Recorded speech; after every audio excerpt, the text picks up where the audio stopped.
Hello, this is my first review of the ManixMe box stamping plates. I've been wanting to do this for a while, but these just came in today and I thought this is just a perfect time to start doing it. So that being said, if I am a little awkward or anything, please forgive me. This is my first review. So my first impressions of these mythical creature plates is it's not really my thing. The style isn't really something I'm attracted to.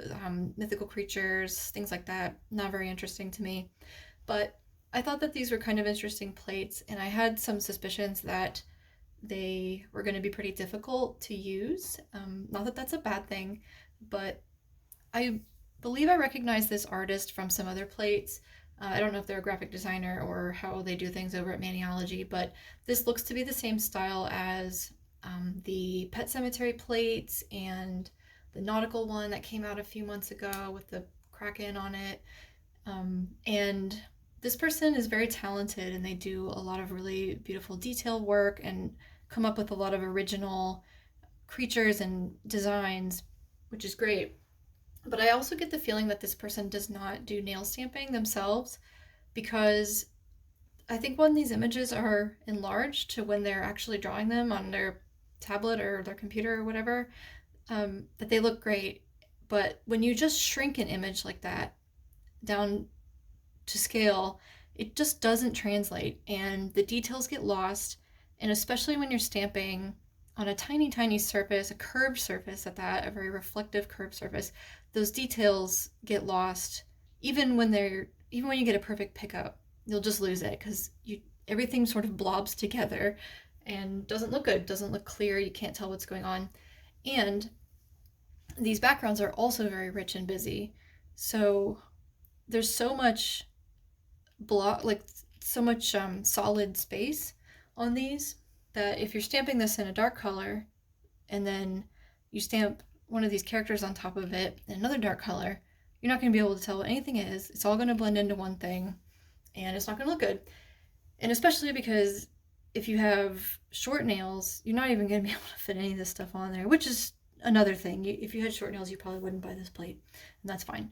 But it's very limiting in a lot of ways, and I don't think this is a good plate for someone who's a beginner.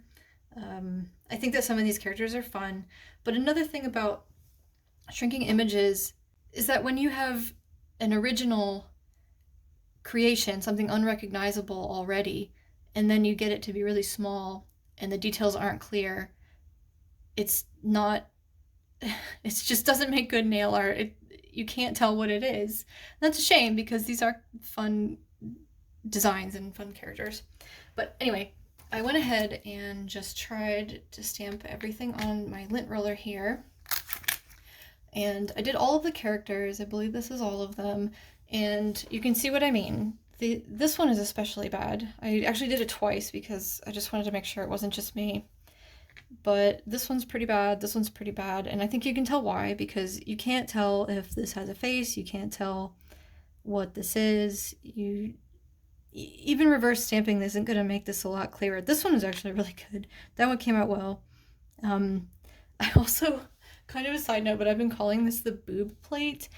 There's so many boobs on these plates. Like this boob wolf is sort of my favorite. This lady, this person, this horse person. This one's actually wearing clothes, but there's so many boobs on here. I just thought that was funny. And then stamping this one, even the etching on the plate, it's hard to tell what it is, but for the best I can tell, it appears to be a pissing unicorn.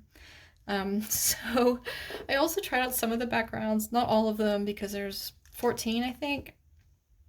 And I was surprised actually. I thought that the backgrounds were going to be much worse. This one I didn't think was going to look like anything, but I think it looks pretty cool actually, and with some interesting reverse stamping that could look pretty neat. But you can also tell what I mean. Like if I lay this background down as it is, or maybe especially if I reverse stamp it, and then I put this little guy on top of it, or maybe that one's actually pretty clear, but if I put this person on top of it, or whatever this is, you're not going to be able to tell what anything is. It's just all going to get lost. It's so busy. And keep in mind that these are twice maybe even 4 times the size of what you can fit on a nail. So you have to be really creative in this. And I think that you just are going to have to use a lighter color for the background and then use a darker outline for the character, which I kind of tried to do here to show you what I mean. But overall, I think it doesn't work for nail art. I think that these images are really cool, and I really like these backgrounds a lot more than I expected. And now that I'm using longer tips, I can actually play with some of these types of designs a little more than on my kind of short nails. So I am glad I got these plates. I think that these are really jokey, and I'm probably not going to make a pissing unicorn manicure, although now I am a little tempted. The backgrounds I think I will use. I am enjoying those already. So if I'm rating this on a scale of 1 to 10, I think I'm going to give these plates a 5. I just don't think they're anything special for nail stamping. I think for some other purpose, these images would be really better utilized, but I'm not sure they're the right pick. And I think whoever this graphic designer is needs to really consider how their art is translating down to very small images. Because this is what it looks like. You do your art better justice. I really do like this guy though. That came out really well. Okay, so that's it for my review. I'm going to keep it kind of short and sweet, and I hope that was helpful for anyone that was thinking about these plates, or maybe if you had the same idea, or if you agree or disagree, let me know, and I'll probably do some more of these.